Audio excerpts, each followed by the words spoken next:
This is the BiggerPockets Podcast, show 428. You're listening to BiggerPockets Radio, simplifying real estate for investors large and small. If you're here looking to learn about real estate investing without all the hype, you're in the right place. Stay tuned and be sure to join the millions of others who have benefited from BiggerPockets.com, your home for real estate investing online.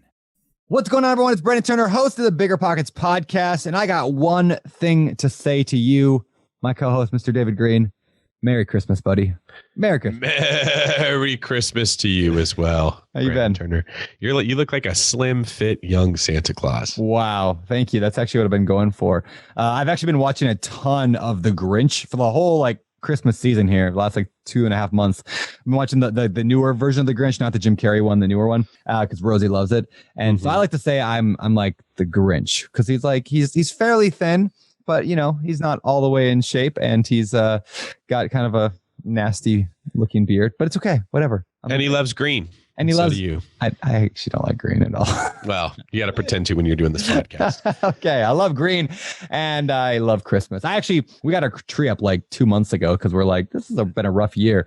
Let's have a longer holiday season. So we put it up before Thanksgiving. There you go. Yeah. I'm sure the kids didn't mind that. Yeah. Actually, this actually leads into today's quick tip. You can choose what you want to be excited and happy about. You don't have to rely, and it sounds super, esoteric or whatever, but listen up. You get to choose what you want to be excited about and what you want to be excited for in the future. And so in other words, if you're I was earlier this year, I'm going to choose to just be super excited about Christmas and be all in rather than being grumpy about it. So I'm not quite the Grinch. You can do the same thing. Choose what you want to be excited about, what you want to choose to be enthusiastic about, and then be that to your family, be that to your friends. So that's my quick tip today is choose what you want to be excited about. It's really good. You like that?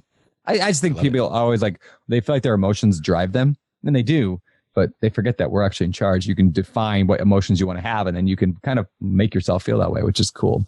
Anyway. 100% true. Yeah. All right, man. Well, I know you're not feeling super good today. You got a little bit of a cold, I see. Yeah, right. I'm fighting one off, but this weekend was awesome. In spite of that, we put 6 people under contract over Saturday and Sunday. Yeah, it was spectacular. Maybe you need to get a cold more often so you can get more people in contract. I don't know. Balance out the force. I can't have a great weekend and be healthy the whole time, right? You got to take the good with the bad. Well, speaking of good with the bad, you and I are the bad, and our guest today is the good. Our guest today is Rodney Ross. Rodney is awesome. He is a real estate investor in the Philadelphia area. What part of Philadelphia? West Philadelphia, born and raised. And he is, I don't know if he's actually from West Philadelphia, but he's investing there now. And he's got just a cool vibe to the way he approaches real estate. It's very relational based. He's going to talk today about how to get people to like you so they want to do business with you. How when you make an offer, and even if you offer less than other people, you may still get your offer accepted above those who had a higher price because they like you. So we talk a lot about that today. We talk about the BRRRR strategy, something we call browse hacking, which is kind of cool. And about financing a bunch of real estate deals, how he's done a lot of really creative, no and limited down stuff, and how his first deal, he lost a bunch of money on it. So you're going to learn about that today and a lot more. Anything you want to add, David, before we get started? Yeah, what I love about Rodney is that the beauty in what he's doing is in its simplicity. Mm-hmm. He's finding deals on the MLS. He's doing it through relationships. He's being very open and transparent about what he does. He's putting other people before himself. And that has resulted in big wealth being built. It's not some super secret little niche that no one else knows about. You got to outsmart everyone.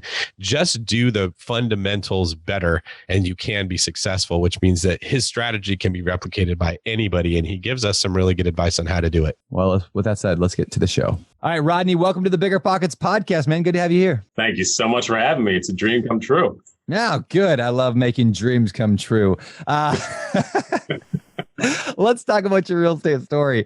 How did you get started with real estate? Why real estate? What were you doing before that? And how'd you get into your very first deal? So I actually I started learning about the whole concept of real estate way back in college. I'm from Philly. That's where I'm at, and pretty much grew up in the suburbs here. So I was studying engineering here. And I moved in my second year. I moved in after I was on the rowing team, which took up all my time and energy and all that. And then stopped that, moved in with 6 other roommates. And one of them was a Keller Williams agent.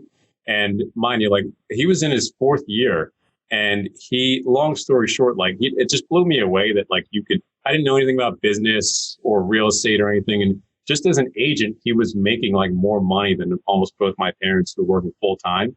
And he's a part-time agent in classes. So he's one of my best friends today. He just gave me this book. So he gave me this book called Rich Dad Poor Dad, which I'm sure obviously you guys have heard about. And it just fascinated me so much. Like I read the whole thing through in one sitting because I thought I was going to just follow the traditional, like, all right, I'm going to do my college, be an engineer, make money and whatever. And then that just changed everything. So I was actually 19 then. I read that book. And then I'm kind of like a high risk personality, like ready, fire, aim. Mm-hmm. So I took a little bit of extra money in student loans. And I actually bought my first place right before I turned 20, and I lost everything. Oh, no. And so, yeah, it's like a little single family Section 8 rental in Southwest Philly. And I put down $8,000 and took over this guy's mortgage, which I'd read about in the book. I'm like, yeah, cool. I can't qualify for one, so I'll take over this guy's mortgage. And then everything went horribly after that. The Section 8 payment stopped a month after I bought it. The tenant actually ended up dying in the house, believe it or not, a couple months afterwards. And then the son who was there, he started threatening to sue me because he tripped or something. So I just let it go. I gave it back to the guy. I gave $1,000. So I pretty much lost everything but $1,000. And then I got my license a year afterwards in 2010, and then started selling, graduated in 2012. Finally was able to start buying stuff again, like in 2015. And then in 2017, that's when the whole, it's really growing into it fast. So I want to go back to this first deal. This is fascinating. Knowing today, so a couple of things that went crazy there, right? Like Section 8 stopped paying at some point. Is that because the person got off the program or they stopped, It's because the lease renewal happened to be a month after I closed, and they had to do their biannual their annual inspection. And then I failed and I didn't have any money because I spent it all buying it. Yeah, this is something interesting. A lot of times people talk about Section 8. Like for those who don't know, Section 8, which is they have a new fancy name for it now. Everyone still calls it Section 8. But it's like this program where the government pays the rent, and so, or at least a portion of it, right? So all investors tend to think, oh, amazing, like this is gonna be great, like the free money from the government. There's no risk. The truth is, I like Section 8. I have some Section 8 rentals still. But I've had very similar bad experiences where, like, one of mine was the Section 8 stopped paying because, and this one wasn't necessarily my property's fault, but the lady refused to allow in the inspectors because she thought they were government spies. Like she was a little crazy, right?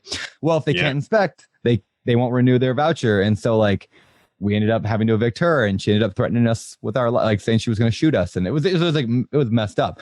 So Section 8, first of all, doesn't guarantee money for sure. Like there still are conditions. But what I want to know is, knowing what you know now, you bought this property basically subject to, and it just didn't work out. What would you do differently today? Do you think you could have salvaged that deal based on the knowledge you have today? Or is that just going to be gone no matter what, just because you have no money to go into it? What would you do?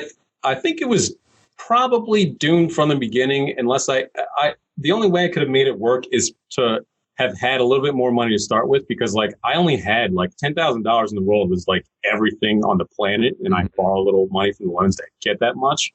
And so after I didn't have money to do the repairs to get the Section 8 back up and running. But I think if I had that extra money, probably, but I was still kind of upside down from the start. It would have been salvageable, but the mortgage balance was $50,000 and the house was probably worth $50,000. So not the best deal ever. I just wanted to try and get some cash flow, and it would have cash flowed a little, but it would have been a rough road. I don't think I would have done that way, knowing everything I know today. Yeah. Well, I do want to just commend you for jumping in and trying it. Most people will never jump in and try anything. So, the fact that you jumped in, you tried it, didn't work. You figured out what didn't work really, really well. Yeah. And then a few years later, you got back into it heavy. So let's move there. So you became a real estate agent first. Is that right? You became an agent then after that? Exactly. Right after that, 2010. So I still had a couple years of school left. I thought, okay, I clearly know how to not do it right. Yeah. And I'm going to get my license. I'm going to go join the same office my buddy's at, learn how to sell houses, learn with other people's money and make some commissions. And then hopefully I can have savings and start investing with that. So I graduated in 2012. and then went right into it full time. I probably sold like 2 or 3 houses while I was in school, just random, like the cookie truck guy or some person I happened to talk to off of Craigslist. And then started doing okay. I graduated, and then a year after I graduated, I actually joined except for this 18-month period, I've been like with Keller Williams the whole time. I didn't really know much about construction, so I left the Keller Williams office and went and joined a construction company, a developer in the area. So I was pretty much just like the lone realtor in the middle of the construction office. I figured I'd get a double whammy because like they had a couple sales that they gave to me, which helped with a little bit of income. But also, like, I was just kind of sitting around in a bunch of construction meetings trying to learn about the rehab process so I could actually feel comfortable buying something. So that was like 2013, 14. And then finally in 2015, I was actually able to buy like a couple, 3 more places with, I was wholesaling in between that time. So like I think I did my first wholesale deal in 2013, I don't know, maybe like a dozen or so in the next year and a half. And then one opportunity came along where there was a family that I had sold one of their houses for in West Philly. And they had, it was an old lady and her family. They had a group of 5 places. And long story short, like I was trying to sell all 5 of them as a realtor at once. They were all beat up shells and all that, needed to be sold to investors. But it didn't work out. And I figured like if I had more control, because they all needed to close with different people, but at the same time. So I just put them under contract instead and then wholesaled 2 of them and was able to like keep the other 3 without putting any money out of pocket, which was like crazy. And then I resold those and paid off some debt. And that was like my next jump into the investing in 2015. Yeah, very cool. So, all right. So you got started, you kind of started doing this wholesaling thing, started picking up some houses, like because of this. Now, like these are like you said, shells of houses that are maybe not in the mixed use buildings, actually. Those first couple ones. Yeah.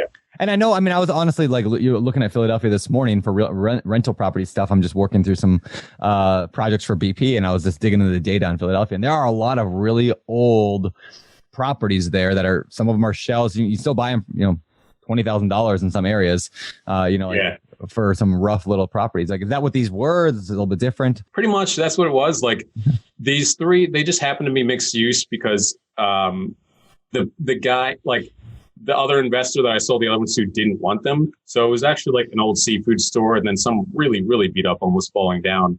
I don't even know what kind of store it used to be, but I didn't even really care what they were. I just figured like, all right, I can make a little bit of I figured like, so basically all the properties had like a bunch of liens on them, right? It had like $100-something thousand dollars worth of liens on them. And the 2 that I sold, that I knew that investor was going to clear the liens off, and those same liens were on mine. So like once he paid them off, then I was able to sell mine a couple months later and make like $40,000 off of it. Oh, and that helped a little bit, right? With like more confidence than anything. And then, I started looking for I'm like, okay, cool. Like I'm starting to get a little confidence, wholesale some properties. Now I'm trying to find partners.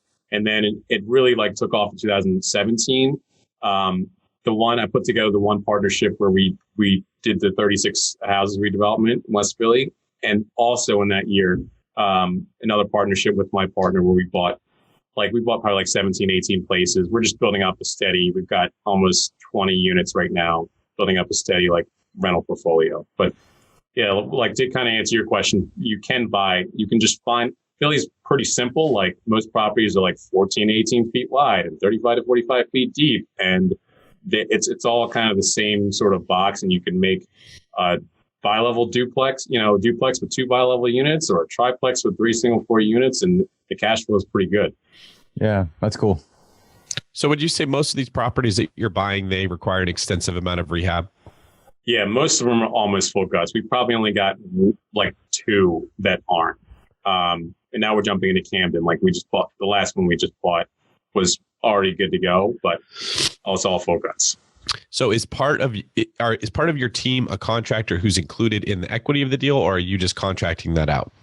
We're contracting that out. And like for the first couple, we managed ourselves to really, really learn and just subbed everything out and built the whole team and, got like all the mechanical guys, electric guy, HVAC guy, plumbing guy, carpenter, framer, all that. And then we use the general contract. We've worked with one guy, most of them, who's handled most of the GC work. But now I have my GC license, and we're kind of back to subbing out. Like I think the guys' prices that we've been using have crept up a little bit. So now we're managing the construction a little more closely ourselves. Okay, so you have your general contractor's license, a real estate license you hold with Keller Williams, you're doing wholesaling, and you're keeping a lot of these properties yourself, correct? Yeah, I'm not really wholesaling that much anymore. Right now, it's mainly just retail sales, and then just focusing on, we're doing 3 or 4 or 5 at a time. Rehabs. And so you're at about 20 units, you said? Yeah. And is that with your partners? Yes. I pretty much have one partner, and not all of them are with that one partner, but most of them are. So how do you and this partner that we're referring to here split up the work as well as the ownership? So we're 50-50 partners.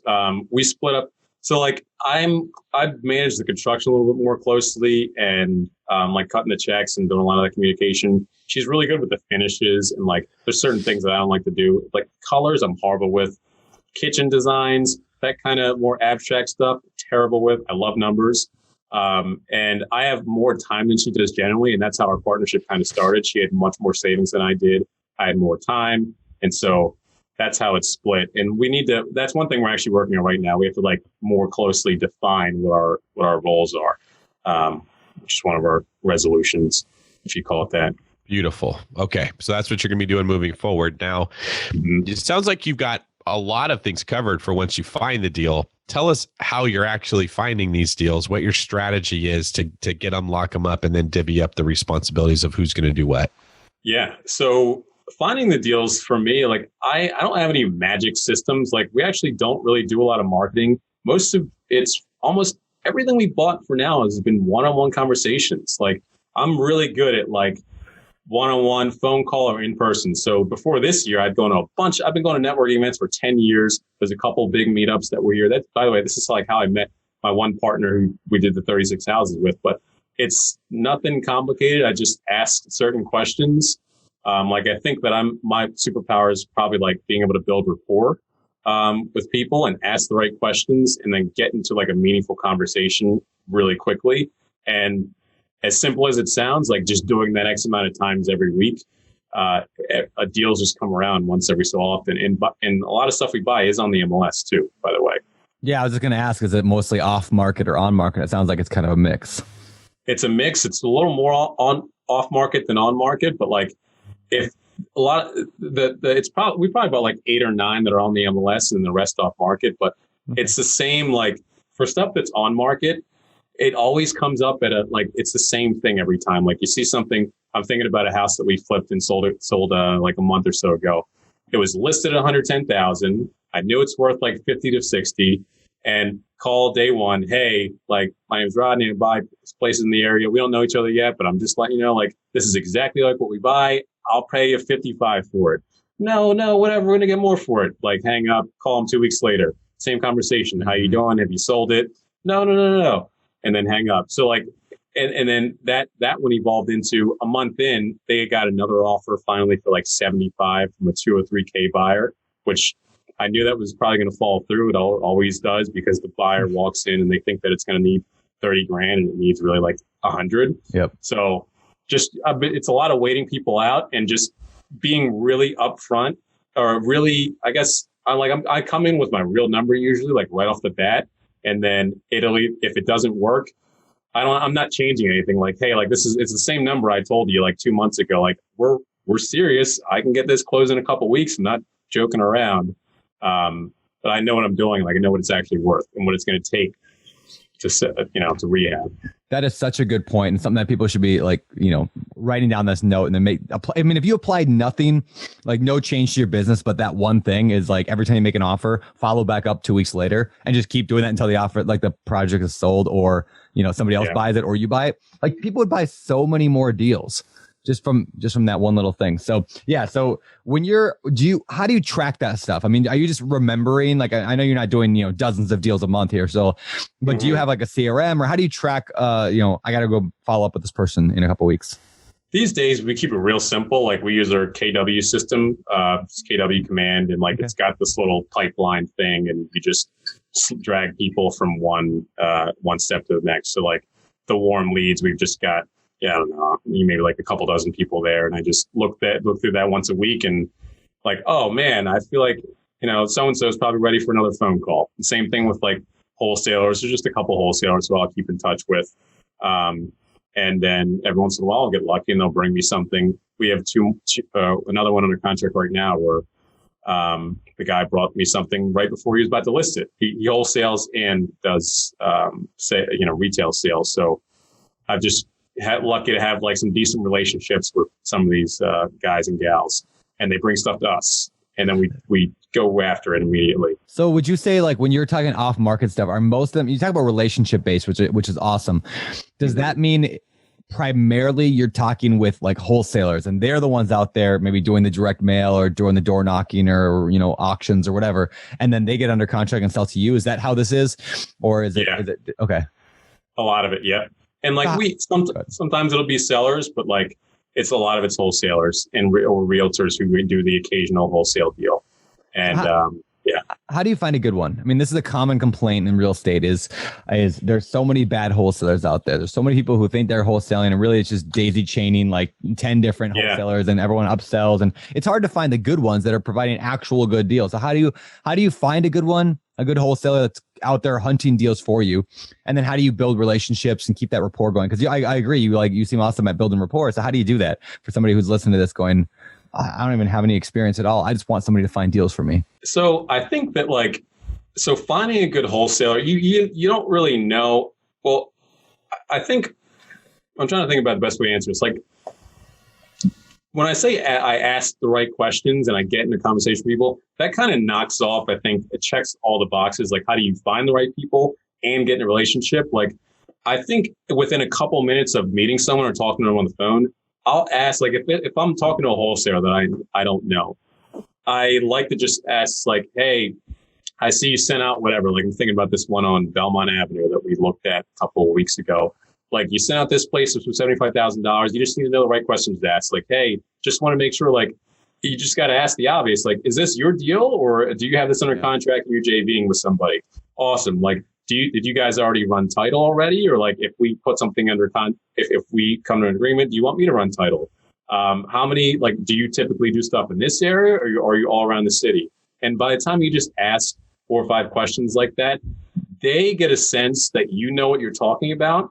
And, then you get to, all right, like, if you had any offers on this, cool. All right, you have someone who offered you asking price on it. Cool. Like, did that person send you proof of funds and all that? Or like, what do you think is the percentage you're going to close that person? And I think that, like, if you have the EQ to just know what position they're in, because a lot of wholesalers, they're writing off so many people. They have tons of buyer leads, right? Yep. So I think if you just show that you know that, like, one of the things I think I say to wholesalers is, like, I don't need to be your first guy. Like, just please keep me as a second runner up. Like, if your main person falls through, like, I'm serious, I can get this done, but I understand you already have relationships with buyers. And if you have that conversation enough, we're like, I want to be your runner up guy. Eventually you get something.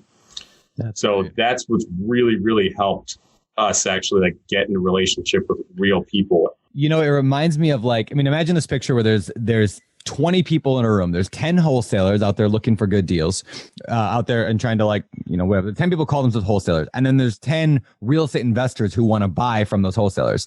The problem is there's only 2 real buyers in that out of those 10. Let's say 20% of them are actual buyers.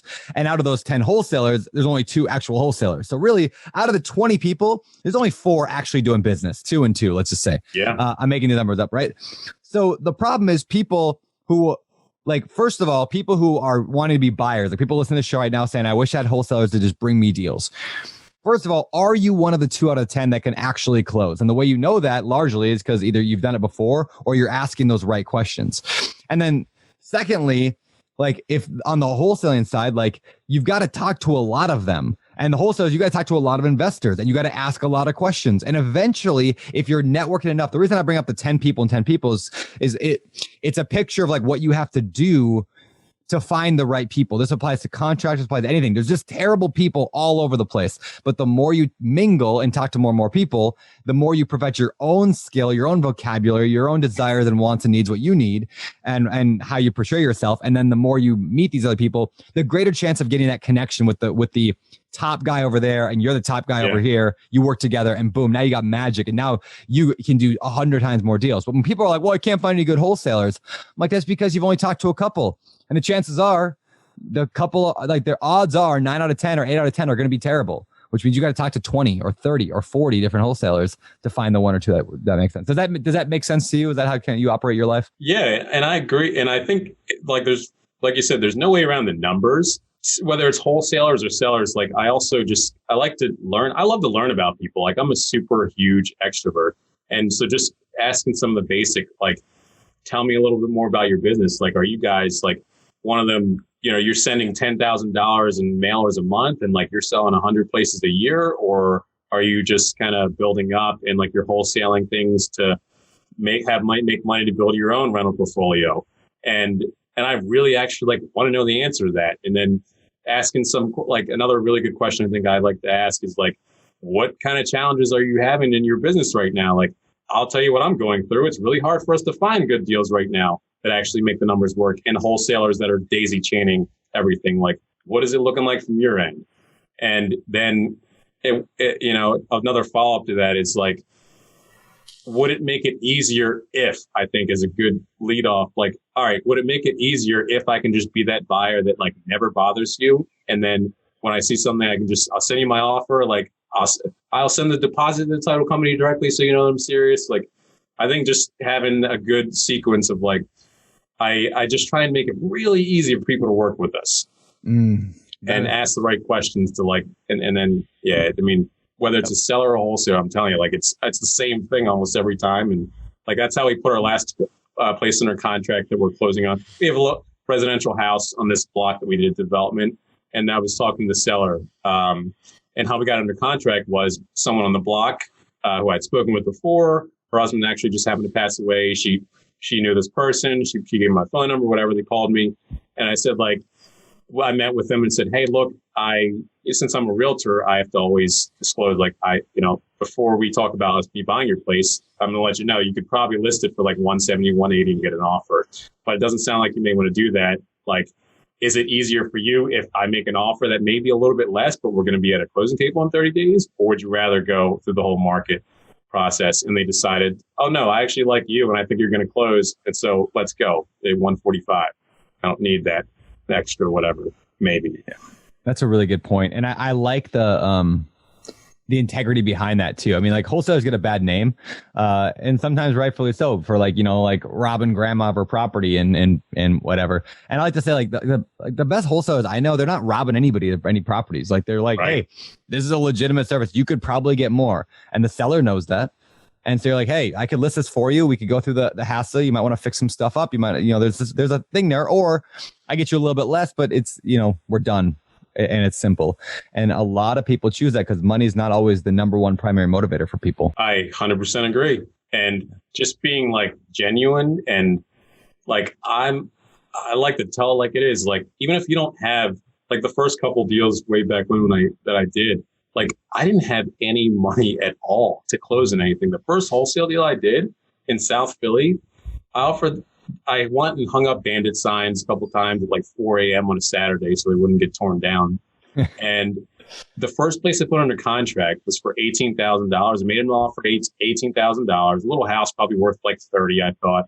And long story short, like it took me a while to make the offer. It took me a while to do a lot of things, but I met with the seller and I just built a lot of rapport, had a really good conversation, learned about like what happened. It was an estate situation, like horrible way that they found their family member like deceased inside the house. I was there for like 2 hours, right? Yeah. They got an offer. They got 2 offers, mine for 18, somebody else's for 20. And when they called me back, they said, hey, I just want to let you know, we got your offer for 18. That, by the way, no proof of funds, no nothing. Like, we got your offer for 18. We met this other guy who was a cash buyer. He was like 50 places in the area. He offered us 20. And I was like, okay, well, that's it. I'm about to hang up. She's like, wait. Like, we're going to go with yours. I was like, why would you go with mine? Like, well, we like you better.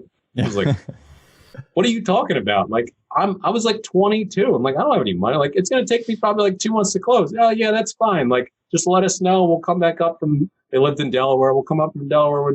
It took me like 2.5 months to close in that place because I couldn't find a buyer. And they stuck it out because they actually like enjoyed our conversations. I say this all the time. Just people like to sell to people they like. And like the more you can get people to like you, the more chance you have of people wanting to work with you. Now there's a number that they're not going to sell you that property for $1.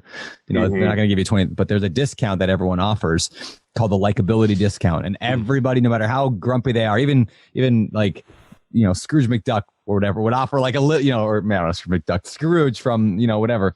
Like there's a likability like discount. So the more you can build into that, the more you can build that rapport, the better. So Rodney, what advice do you have for listeners who are maybe thinking, well, I want to be likable. What do I have to do to be likable? I mean, the first thing that comes to mind is like, don't try and be like as less judgmental as possible. Like everybody has life is hard and everybody's got their own whatever they're going through. And like, I try and not judge anybody off the bat, regardless of some of the crazy things that you see or people you run into crazy, right? In quotes, in real estate. And like, I think just asking, like really learn how to ask probing questions and that says a lot more than trying to like tell someone how cool you are.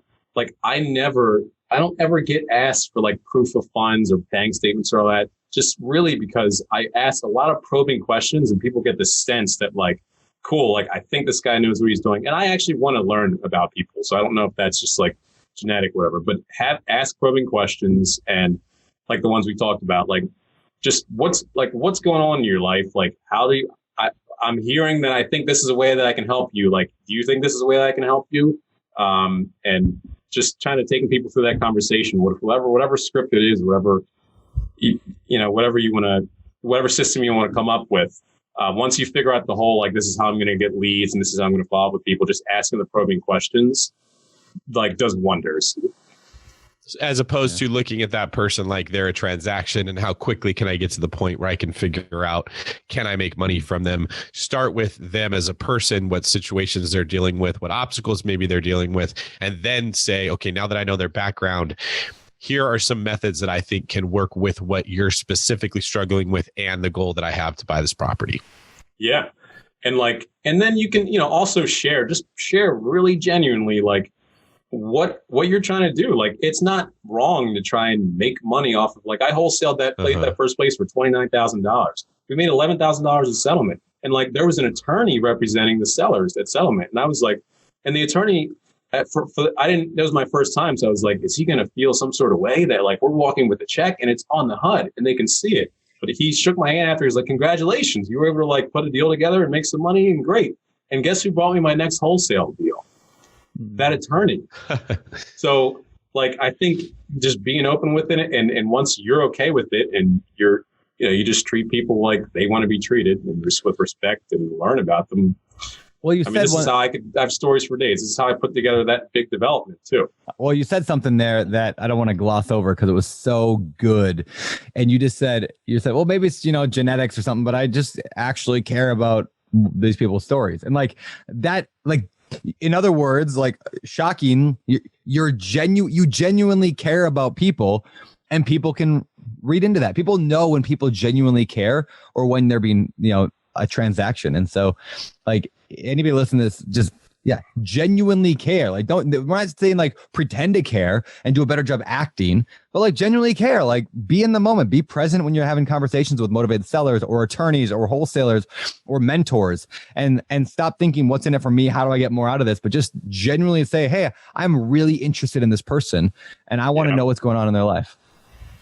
Yeah. That's like it. How to Win Friends and Influence, like 101 from Carnegie. It's such a good book, but like that's like the basis of so much of his of that book is like just care, and people like they'll root for you. Like you said, the 18 and versus 20,000 person, they wanted you to get it because they liked you and they were rooting for you. They're on your team, which feels weird because like you're trying to get a good, they're making less money, but people sincerely like to sell to people they sincerely like. So Anyway, that's awesome. All right, dude. So let's talk about like what you're doing with all these properties. You're buying a bunch of stuff. You said you had what, 20 some rentals now?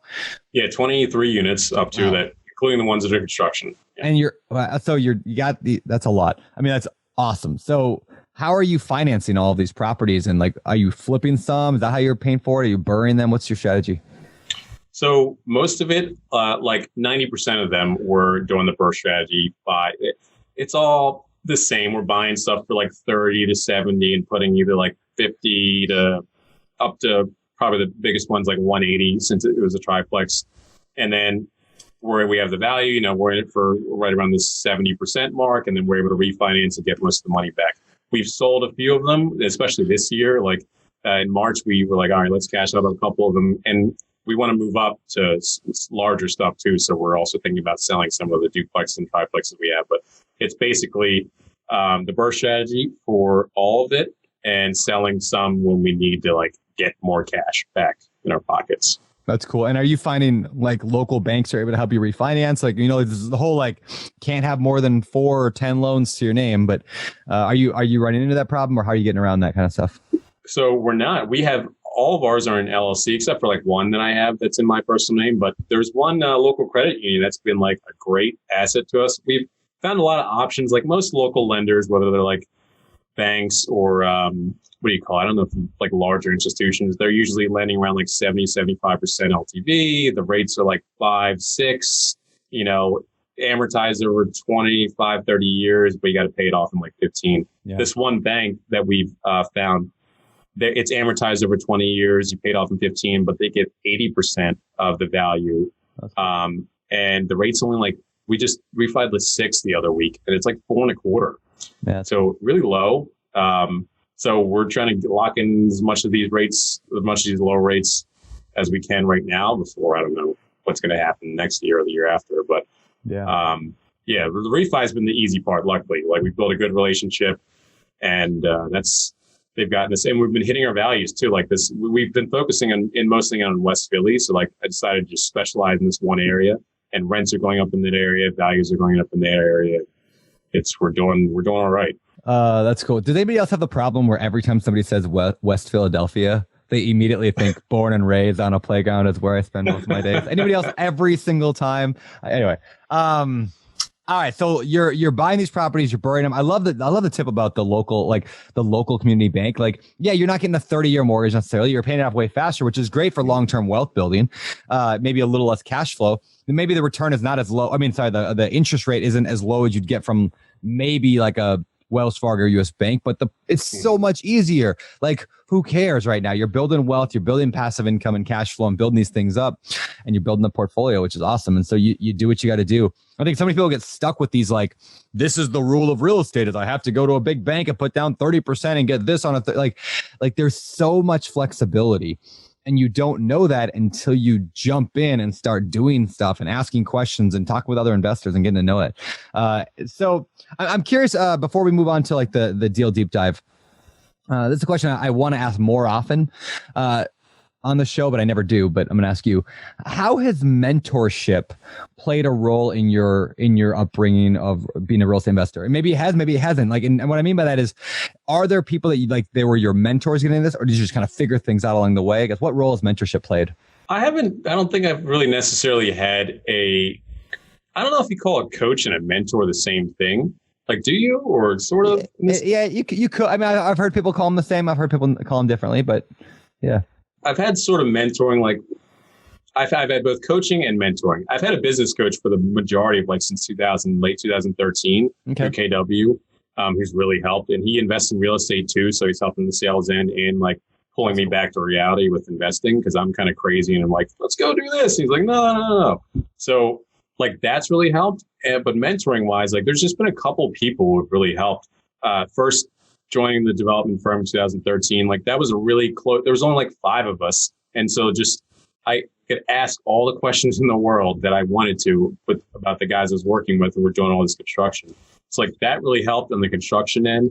And like one of my lenders is actually, he's been a big investor for himself, and he's been a really good resource for us. One of our he's in between like hard money and private money rates, but guy who's done tons of developments, tons of rehabs, and like I just have a few key people like that, like one of my partners on that large project, before the construction guy, the developer I was with, and then one of the lenders. Like, I think a few of those people have made huge differences in what we've done, places that I've bought and not bought. But I haven't had like any direct apprenticeships or mentorships like that. But I think having a couple key people makes all the difference, because there's been some moves, like definitely there's been some places that would have been really bad investments that I was going to buy, that I'm glad we didn't. Like this 10 unit in Camden we almost bought that I think would have had all these structural problems we could have lost a bunch of money on. Like being talked out of some of those things is, I think we've dodged some bullets. So I don't know if that sort of answers the question. It does. I always like to know, like, because some people are like real big on like, I can't get started unless I have a mentor. And then they're like, will you be my mentor? And they get that kind of the awkward relationship. But like, you strike me as somebody who's more like, just figure things out. And, but also at the same time, build relationships with people who are experienced. So you don't have the formal necessarily like awkward, like, I'm going to meet with you every week mentor thing. You have a business coach, which I love coaches. I love like performance coaches or business coaches. I think they're fantastic. Mm-hmm. But you just build relationships with everyone around you. And I think, I guess the word I'm like, the way I'm going with this is like, you strike me as just super authentic in the way you build relationships. And I think that's the way that people trying to get into real estate right now should be focusing, is authentic relationships with sellers, with vendors, with potential mentors, like just authentic, build friendships and relationships with people. And they want to help you. They want to root for you as long as you're not weird about it. Something that comes to mind as you say that is like, when you're I hate asking people for help. First of all, like it's one of my things that just I'm working on. But I think whenever I ask someone a question, I like try and make triple sure that I've gone and researched everything I possibly can. So like it ends up being like a 3-minute conversation, and I'm not sucking away that person's time. Like I think that's why the rare times that I do it, people are willing to talk to me, because I'm like, I went and tried this, and I called this lender, and I did this, and I can't figure this little thing out. Like, can you please help me? Instead of like, hey, I'm trying to buy a 10 unit. Like, what do I do? Yes. Like, yes. So that's really helped. Yeah, I think that's the ideal use of a mentor. Is I've tried everything. I'm stuck on this one point. Can you help me out here? And then they a little question, like, I've talked to 10 banks. I can't get one that will finance this. That's a good question for a mentor. Yeah. Right. But not what bank do I go to finance this? Like, go talk to the 10 first. Yeah. So good. I think that's a great lesson in general when it comes to looking for partners or looking for help, that the more general your question, the more onus you put on the other person to figure out how to solve your problem, which gives them less incentive to do it. The more specific of a question you're bringing, the easier it is for them to help you. And so the more likely they are. Yep. And I say this because a lot of very well-intentioned people probably have no idea how that question comes across to the person that you're asking it of. Mm-hmm. And Rodney, I think that probably for you is somewhat natural, because you're very good at being likable and you're a genuine person. So that would like automatically be the way that you go about it, which is probably one of the reasons you've been successful. And I'm sure that success isn't just related to real estate investing. I'm sure in your agent business, you're doing very well there also. And you probably are on a very good trajectory to build that business as well, because people like genuine people. If you look at the real estate industry in general, just all of real estate, the trend is towards technology. There are big companies that are trying to convince people that own real estate, you don't need humans in this. They all do the same. They're all interchangeable. Every agent's the same as every other agent. Let us connect you with a buyer. iBuyer programs, SEO programs to get people to click on something and say, I can sell my house without an agent. And they get really excited. And they're not being told you probably would have got a lot more if you'd used an agent, or the agent that you use matters as far as how much money you can walk away with. And the only way for those of us that are trying to make a living in this industry that are not part of a huge machine of iBuying companies is by setting ourselves apart with the relationship piece. And that's really why Brandon's asked you these questions and why we wanted to share your story with the listeners, because you've got that secret sauce. You can, one conversation with you, and it's very clear, this is different than most people. I trust this person. I think they're looking out for me just as much as they're looking out for themselves. And that's how you get ahead. You don't try to beat technology at its own game. Let me make this as transaction focused as possible. A computer program will always be able to do that better than we could as a human being. You do it by playing this other game, this relationship game that technology will never be able to overcome. Yeah. Totally agree.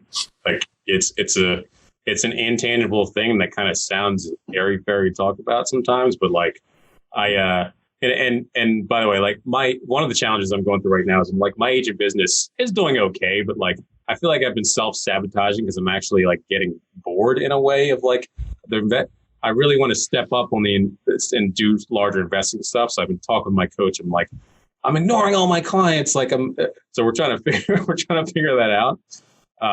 But the people that I do work with, I think really appreciate like just having a relationship. Like I've taken time to learn about someone's whole life story, like, and not telling them like, and talking people out of buying the wrong house is a conversation I have a lot more often than like, okay, this is the one you want. Like, cause you told me you're trying to, buy investment properties and retire in X amount of years, but you're telling me you want to buy a $500,000 house. And you're like, you don't have any kids yet. Like, So sometimes that conversation goes in the other direction. But they'll remember it, and those people will come back to you when it's time. There's many people that's called me about selling their house and I talked them out of it, or that wanted to buy the wrong type of property and I talked them out of that and had to buy a different one where they knew I made a lot less money, but it was better for them.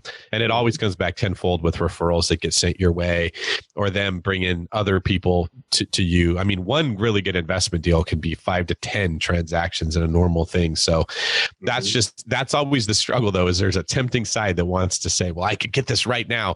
But if you just have faith and you put other people first, it always ends up coming back to you. That was really one of the core tenets that Josh Dorkin used when he established BiggerPockets was you're not going to be in business long if you go for the quick, easy kill right off the bat instead of the nurture of doing the right thing. And Brandon and I have seen this time and time again. There are flashes in the pan that come along and put a lot of people under contract really quickly, but the way they do business was very one-sided or dishonest and they don't last very long. And then the Rodneys, I'm sure when we talk to you 5-10 years later, you're going to have an empire that was built on the back of this being genuine and being trustworthy and being an honest person. I have an empire. There you go. All right. Well, let's move along and hit the next segment of the show. It's called our Deal Deep Dive.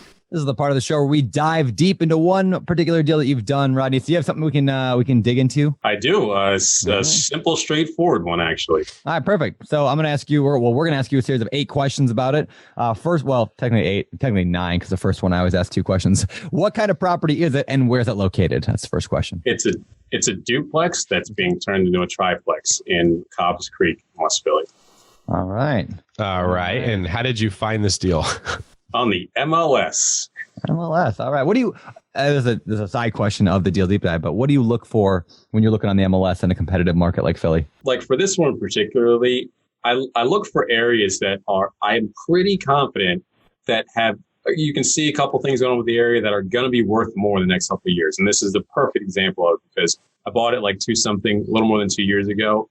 And now the rents are way like $300 to $400 higher. The value's way higher. And so having a certain amount of cash flow, like a couple $100 per unit, plus the appreciation, and plus being able to put the least amount of money out of pocket, which is what happened here.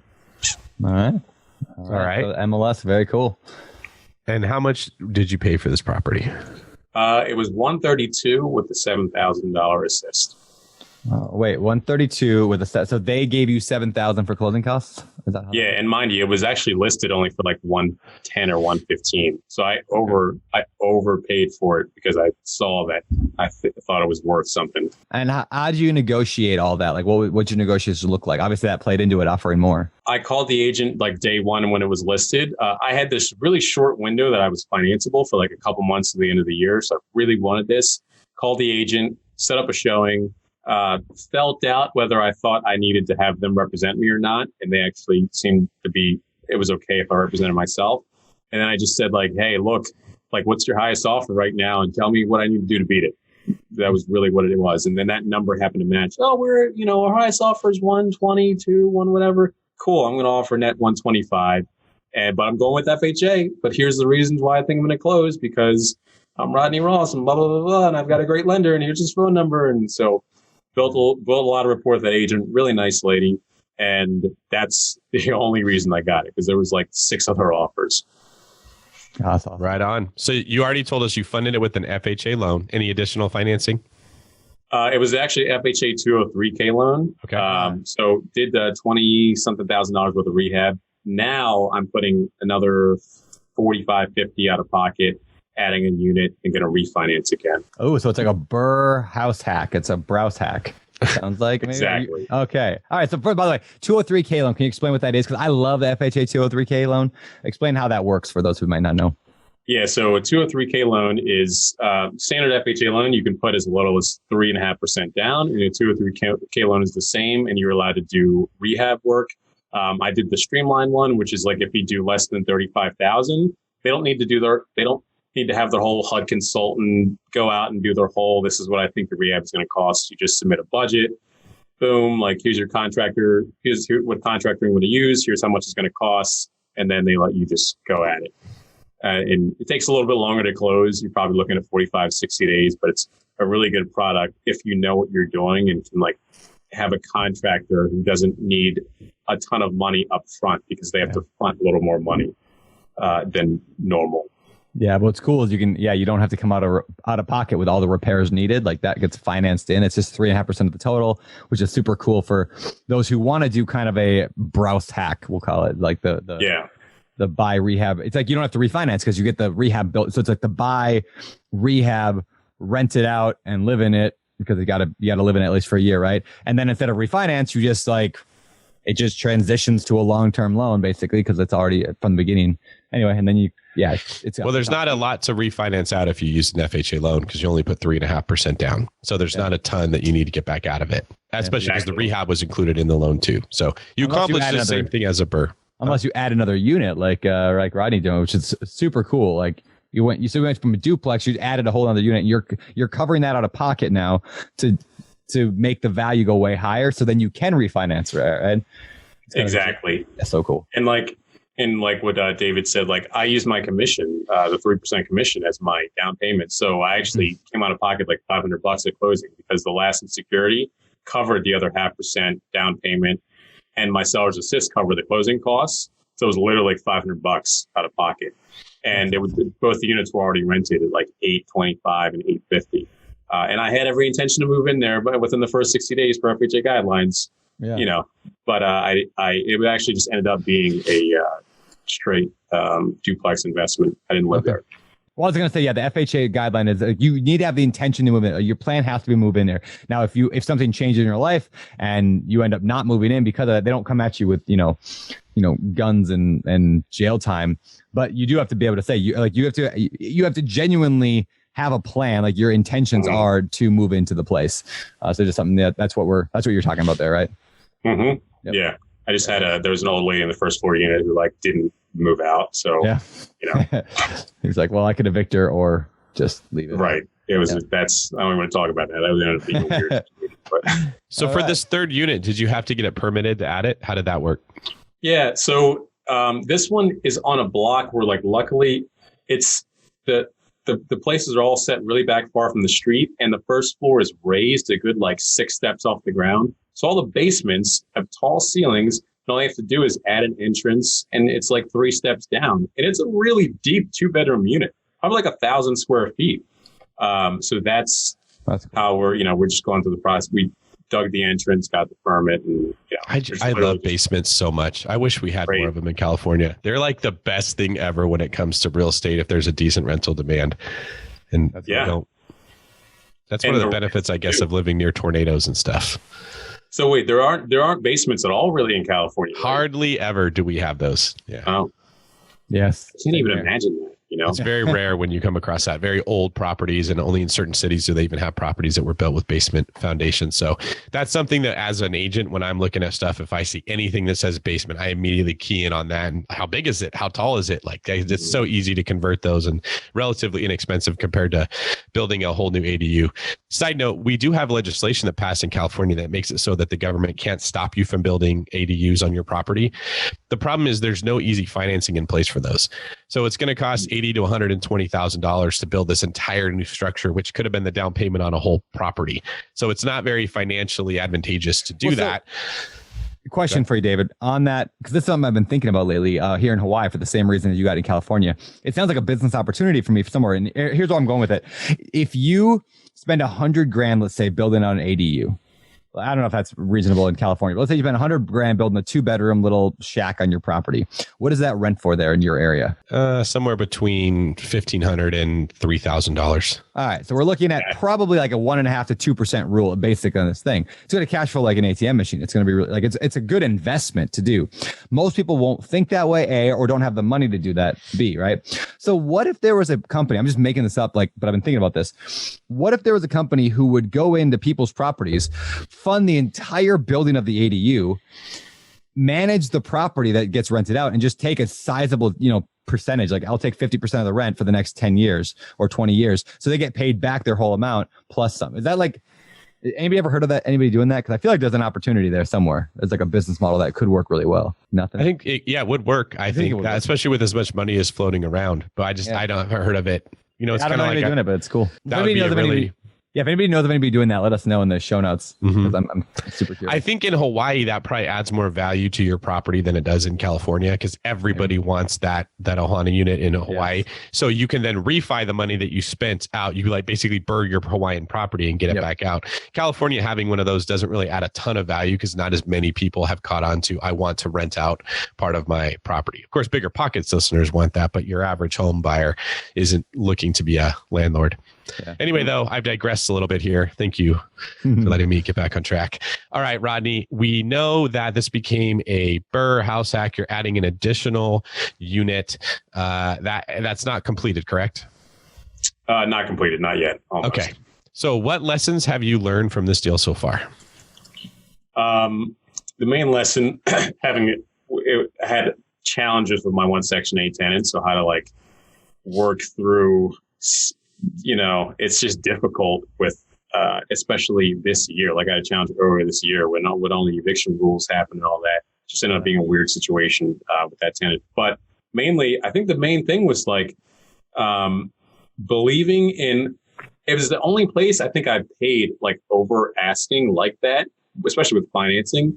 But I knew in the back of my mind, I'm like, this has got to be the cash flow makes sense. Day one, it's already making $1,750 a month. My payment's going to be $11. So I believed in what I thought the value was, even though it was listed on the MLS for a lot less than what I thought. And that paid off because in just 2 years, the rents now, that unit that the old lady was in, that was $825. I just listed $1175 and there were a bunch of people that wanted. Second floor just vacated is going for $1175. Bottom is going to be $1,000. So it's going to turn from making $1,750 to $3,100. Wow. Or even a little more maybe, which is crazy, in a couple of years. So the area is just really just whoosh. So believing in what you think something is worth, and when you know enough that you can see the value and just going after it and forget what other people think that it may or may not be worth. Mm-hmm. That makes sense. It does. Well, real estate investing is meant to build wealth over time. So it's somewhat foolish to look at your year one numbers and assume that's what it's going to be forever. They could go up, they could go down, but you should be looking at what you expect them to do, because my experience has been just like yours. In areas that I bought in higher appreciating markets, both rent and value, they performed really, really well over time. And it's okay if I didn't make an incredible high ROI in year one, because by year 5 or 6, I definitely was. And conversely, some of the markets where I had a stronger ROI going in on year one, they sort of flatlined. They didn't really do a whole lot. And then when I did get capital expenditures, they crushed me. I got one right now that hasn't appreciated at all. And the sewage line has to be fixed. It's about $3,500. And that's probably 2 years of profit completely gone by one thing. And rents are, over a 2 to 3 year period have gone up $25, hardly anything. So it's definitely wise to consider the big picture. That's what I wanted to highlight with what you're doing. It sounds like you got a great deal there. Yeah. Yeah. That's cool. I'm thankful for it. That's awesome, man. Congratulations on that. That sounds like a really, that's I feel like the Brandon Turner special right there. I love that type of, I've done so many of those small multifamily, add in a unit, that kind of stuff. I love it. All right. Well, we got to move on to the last segment of the show. It's time for our famous four. This is the part of the show where we ask the same 4 questions every week to every guest. So we're going to throw them at you, Rodney. Before we get to that, let's hear what's going on this week around the BiggerPockets podcast network. All right, big big thanks to Kevin. Kevin is our producer here at BiggerPockets Podcast Network, who puts together all the shows. So big thanks to Kevin for launching new shows all the time and helping our shows do better and better and reach more people. So yeah, thanks, Kevin. That said, let's get to the famous four. These are the four questions we ask every guest every week. So number one, Rodney, current favorite or all-time favorite real estate related book? All-time favorite is probably The Rich Dad, Poor Dad. Current favorite that I've been revisiting is The Millionaire Real Estate Investor. The diagrams in that I really like. I'm a visual kind of guy, and it's a good mental reminder. Like, and even for clients, it helps. Like, it shows like this is what happens. Even if you buy a place every other year for like 15 years or whatever, it just shows. It does all the math where like it shows if you put this many such and such. They have the basic models, like you get a little house, 20% under value, put 20% down and finance it. This, and it's funny, the rates that they use in there are like 7 and 8. And I'm like, oh my God, like rates. So anyway, those models are like timeless. It just shows that if you just make little investments over a decade or two, you end up having millions of dollars. So that's the current one I've been looking at. But Rich Dad, Poor Dad, all time for me.